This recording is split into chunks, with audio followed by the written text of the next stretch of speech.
This is Vargas recording live from the Vargas Vault. Back again with a much delayed comic book pickup video. It's been a good 7, give or take a couple of 7 weeks since I've been able to go to the comic book shop. And while I have cut down on some comic books, I still wasn't able to afford to get everything out of my file. The only thing I left behind was a couple of issues, like 3 issues of X-Men Gold, 2 issues of Astonishing X-Men, and the big one, the one that really hurts that I wish I would have actually taken out somehow, was Action Comics 1000. Action Comics is 80 years in the making. It's even though they did take a break, it's not continuous. They took a break here and there, and especially with the New 52, but it came out in 1938, Action Comics, the first Action Comics with Superman, and now it's reached its 1000th issue. But since I pay a monthly fee, I'm a comic book member. I pay a monthly fee at the comic book store. They save my comic books, so I'm sure the book will be there. I know they're not going to take it out of the file because I have heard that book has sold out everywhere. But I'm pretty confident it will still be there. But I still was able to, for the most part, empty out the file, except those books. I also left Countdown, the newest issue of Countdown, the whole DC Watchmen thing. But I wanted to share what I did take out. So, first off, this is a 25-cent sampler that DC released prior to Free Comic Book Day. And this sampler has 3 stories, one featuring the Joker, a little sampler of Brian Michael Bendis' work on Superman, and a new event issue comic book that's going to release for Justice League. This one is basically the Justice League split up into 4 teams because they have to deal with this big cosmic threat. Superman is setting up his new status quo, which I don't care anything for. And the highlight of this book, the standout story, is this one, where the Joker invades this guy's house because he's expecting a wedding, an invitation to the wedding of Batman and Catwoman, which is crazy in itself, because no way Batman and Catwoman would invite the Joker.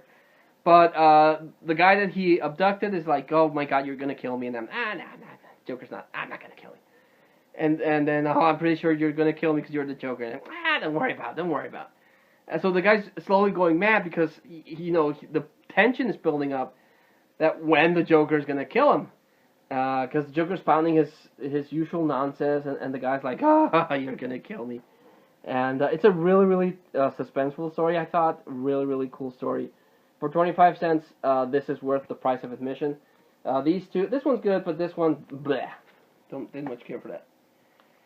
Picked up Batman issue 43, concluding the Poison Ivy storyline, where Poison Ivy was able to infect all the world's vegetables, and that by doing so, she was able to implant a piece of her consciousness into everyone in the world, except Batman and Catwoman.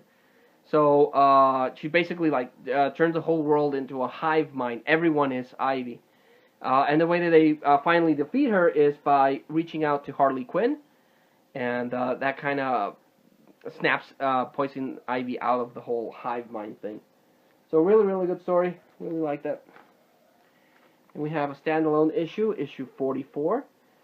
This one sees Catwoman, slipping into the night and going into a wedding dress store because she's looking for a wedding dress. And if she's Catwoman, she's not going to pay for it, so she's going to steal it. And as she's trying on these wedding dresses, she's having flashbacks of all the different costumes that Batman and Catwoman have had throughout the years, and every kind of like evolution that the 2 characters have had, reaching up to the point where they're finally going to get married. So this was a really good standalone issue. And then things get crazy, things get weird with issue 45 called The Gift, Part 1. Basically, Booster Gold, it features Booster Gold, and he wants to give Batman a wedding present.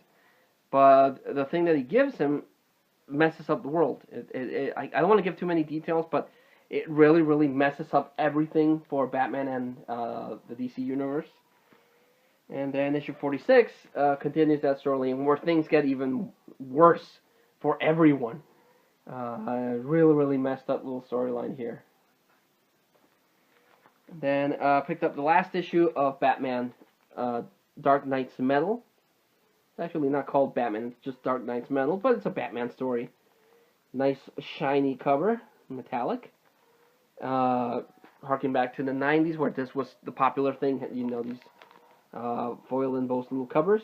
And this concludes the storyline of the Dark Knights, the evil versions of Batman and Barbatos, and all the DC heroes trying to, you know, fight this evil. I don't want to give too much away from the storyline. I usually spoil a lot of the comic books I read, but this one was really good. I don't want to spoil it, but it does have a really cool moment between Batman and he's getting his ass kicked by the Batman that laughs, which is the Jokerized Batman, and he's beating the hell out of him, and then I know all your moves, you know, I'm the perfect you, I'm a Batman that doesn't give a shit. And then all of a sudden the Joker pops up and he's like, I was waiting when you would come. So now we can team up on Batman, and he's like, I'm not going to team up with you, I'm going to team up with this Batman, because I know this Batman, I don't know you. You're like a bastard version of both of us. So the Batman and the Joker team up against the Batman who laughs, and I thought that was pretty cool. And this sets up a new status quo for the DC universe, and yes, this actually does happen in the book. The Batman does actually ride a Joker dragon. So really, really good. Love the artwork. Love the story of Metal. Love the concept of evil Batman. That was pretty cool. Picked up Batman and Teenage Mutant Ninja Turtles 2 issue 5, where Donatello is still pumped up on Venom, trying to take down Bane and his goons, and they use the Lazarus Pit to bring back Master Splinter. And everything comes to a head in issue 6, where Donatello's purged from the Venom, uses his brains to try to figure out a cure.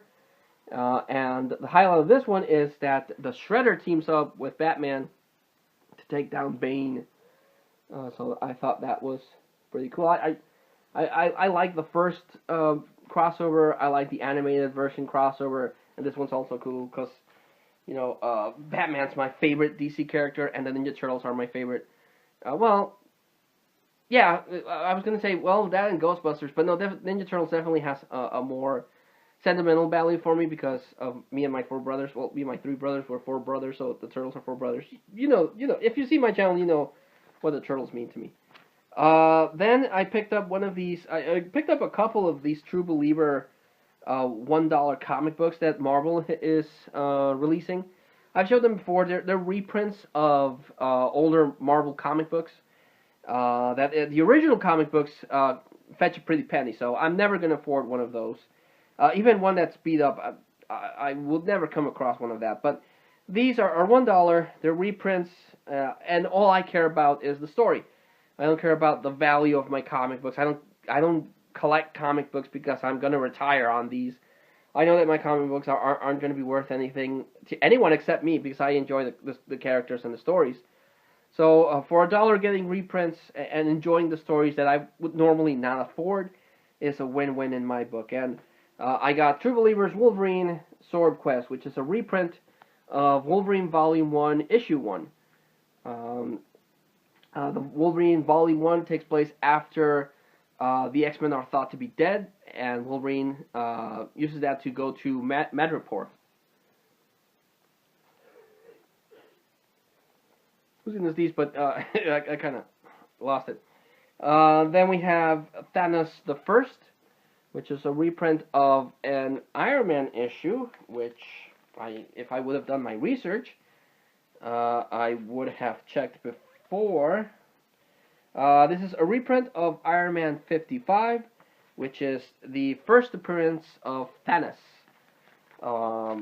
And with Infinity War release, they released some Thanos specific books. This is Thanos the First, because it's his first appearance.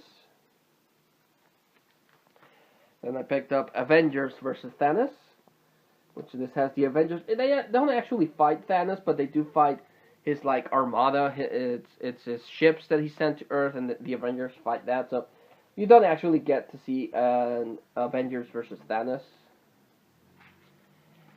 But this one is Rebirth of Thanos.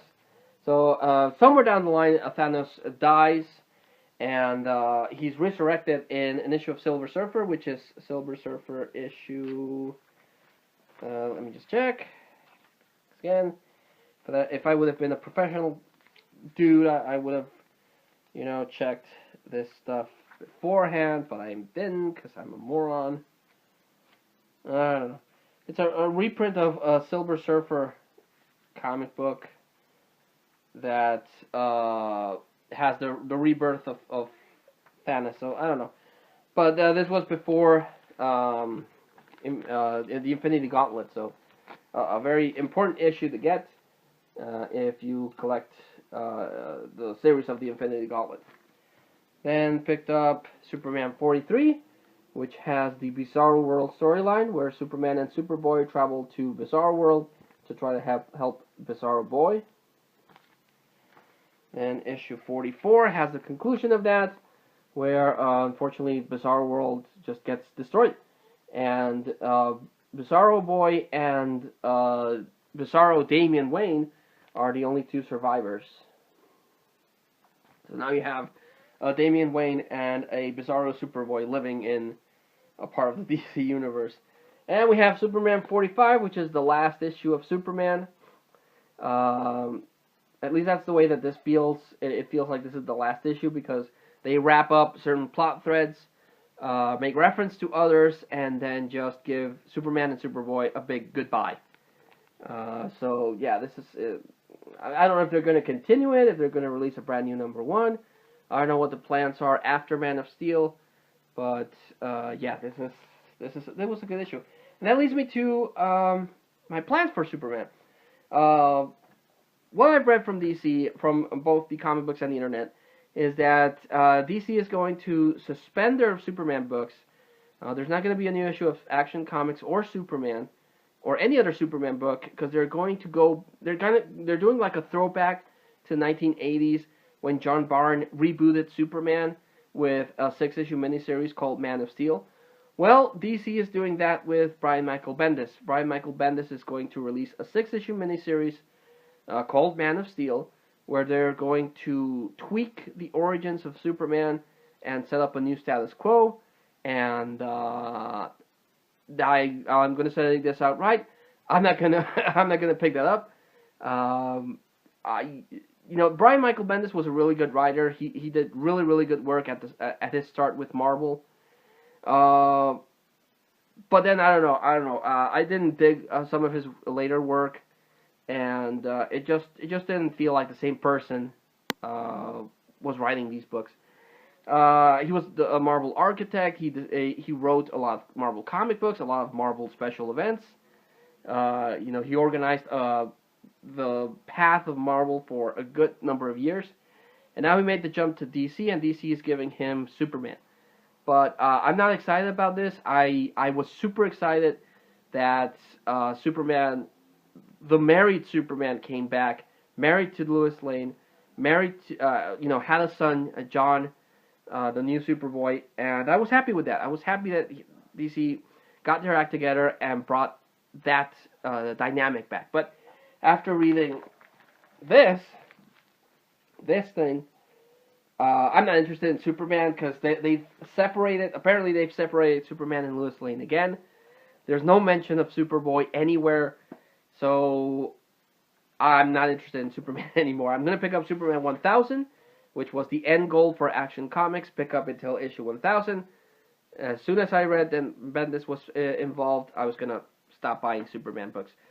So it's a double thing. I won't buy Superman books because of Bendis, and I need to cut down comic books anyway, and Superman will be, unfortunately, the one that takes that hit. Next, I picked up one shot, The Hunt for Wolverine. This explains how Wolverine got out of his adamantium tomb. It doesn't explain how he came back to life, because the X-Men are able to, through Kitty Pryde, they're able to release the body of Wolverine from the adamantium shell, and they give him a proper burial somewhere else, but somehow Wolverine comes back to life, and that's the mystery set up in this. How Wolverine came back to life, and it's going to be a set of 4 miniseries, and I'm not going to pick up any of these. because no, I don't want Marvel. I don't want to give Marvel any more of my money. So none of that. But I did pick up this one shot just to see how they got Wolverine out of the shell. Picked up Old Man Logan issue 37, which has him fighting Bullseye. And now Old Man Logan has lost an eye. Bullseye throws a bottle cap into his eye. And since his healing factor isn't working right, he's blind from that eye. So he already lost one hand and grew back without the adamantium. Now he's blind on one side.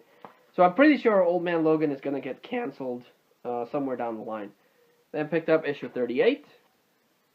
That has him fighting Wilson Fisk. And picked up All New Wolverine 33, which is a setup for Old Woman Laura.